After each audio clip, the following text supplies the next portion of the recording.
Hello and welcome to another edition of Custom Corner, where we take a look at some of the custom action figures in my collection. For today's episode, we're going to be taking a look at Transformer animated Wasp. So without further ado, let's take a closer look at this gentleman.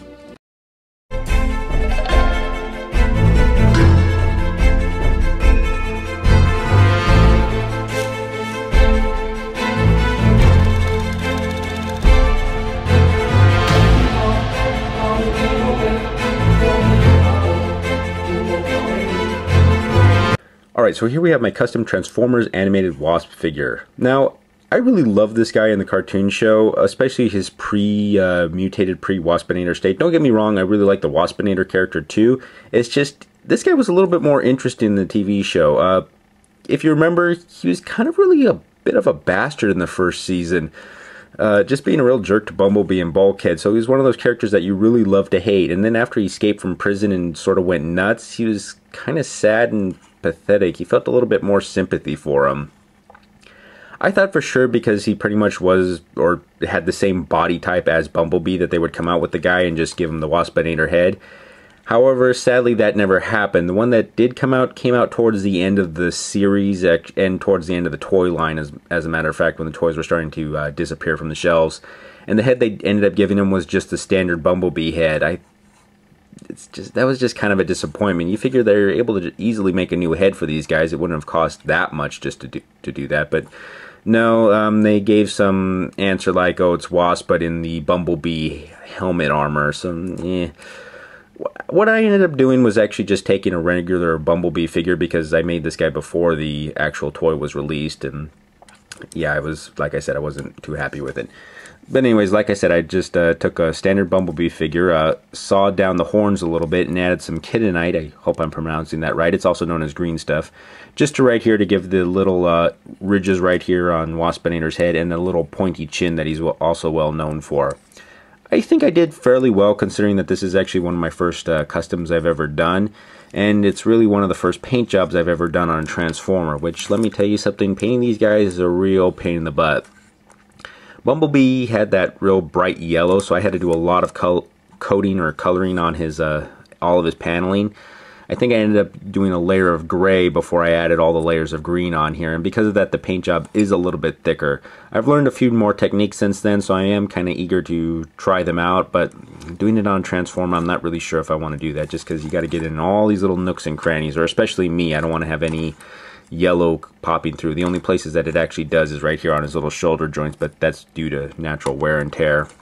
Now, even though this guy has a thicker paint job, I am still able to transform him. It just means that the joints are a little bit stiffer than normal. I'm going to start off by just doing the standard transformation. Oh, I should probably bring his little stingers in and his arms in like this. It's been kind of a while since I've actually transformed this guy. I like to display him in his robotic state. Okay, gonna move his feet up and fold them up together.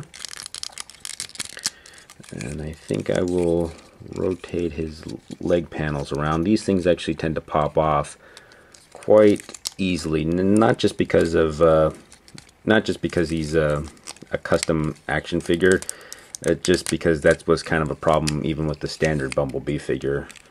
I've seen a lot of these action figures without these little back panels right here, just that they've been lost or that it's easier to display them without it. So I'm gonna pop both of these together, get his legs in here. There we go. Snap those together, and might as well just oh, I forgot, gotta pull this apart, start to rotate his arms or his legs up like this, and then just spin them around, so completely fold them over, and get his arms up in the position that they're supposed to be in. His door panels folded in up here, and just push his head down just a little bit. Maybe not. Like I said, it's been kind of a while since I've transformed this guy. Finish bringing his legs all the way down.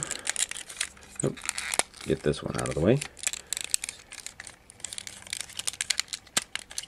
Lock that one in place. Lock that door into place. Then try to get these side panels in where they're supposed to be.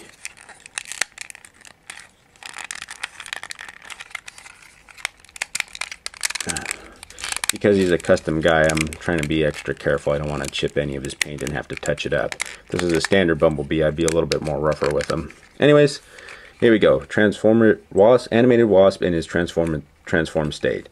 Now, he actually still rolls fairly nicely, all nicely as far as this actual character can go. And his chin, the little chin attachment actually doesn't get in the way of him underneath. Like I said, I'm really happy with how this guy came out. Not only is he one of my first custom figures, he's one of my first custom Transformer figures. Anyways, this has been a look at my custom Transformers animated Wasp. Once again, thank you for watching. If you enjoyed what you've seen today, please feel free to like, subscribe, or leave a comment below in the comment section. Any advice for the show will be greatly appreciated. Who knows, something you suggest may appear on the show in the future.